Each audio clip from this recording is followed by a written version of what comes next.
Hello everyone, welcome to Pratimas academy.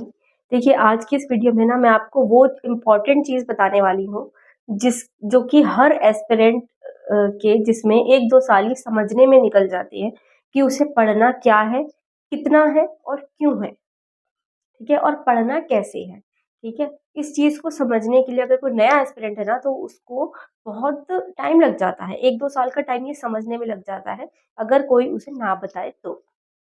ठीक है, तो चलिए सबसे पहले आपको पकड़ रखनी है अपनी स्टैंडर्ड बुक्स के ऊपर। ठीक है, आपको बेसिक टॉपिक पता होना चाहिए, यूपीएससी का सिलेबस आपको अच्छे से पता होना चाहिए। ठीक है, जितने भी यूपीएससी एस्पिरेंट्स हैं आपको सिलेबस रटा होना चाहिए। सिलेबस के अकॉर्डिंग आपको अपनी स्टैंडर्ड बुक्स पढ़नी है जो कि एनसीईआरटीज़ की हैं। उसके बाद आपको ढंग से अपनी जो स्टैंडर्ड बुक्स होती हैं, एक होती है एनसीईआरटी बुक्स, होती है स्टैंडर्ड बुक्स। स्टैंडर्ड यानी कि पॉलिटी के लिए लक्ष्मीकांत पढ़ते हो, है ना? हिस्ट्री के लिए छोटी सी मोटी वाली बुक पढ़ते हो अपनी, है ना? इसे स्टैंडर्ड बुक्स कहा जाता है जो आपको पढ़नी ही पढ़नी है।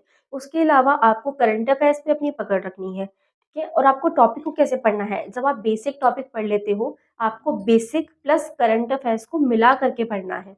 For example wild life sanctuary के बारे में पढ़ा, उसके बेसिक तो हम पढ़ेंगे ही ऑब्वियसली, उसकी लोकेशन पढ़ेंगे, कहाँ पर है, क्या है ना? उसके अलावा अगर वो रिसेंटली न्यूज़ में आया है कि इस वाले जो वाइल्ड लाइफ सेंचुरीज़ में ये प्रकार के हमने चेंजेस करे हैं गवर्नमेंट ने, ठीक है? तो आपको उस चीज़ को स्टैंडर्ड वाइल्ड लाइफ सेंचुरी के बारे में पढ़ोगे और जो चेंजेस रिसेंटली गवर्नमेंट ने करे हैं, वो भी पढ़ोगे, ठीक है?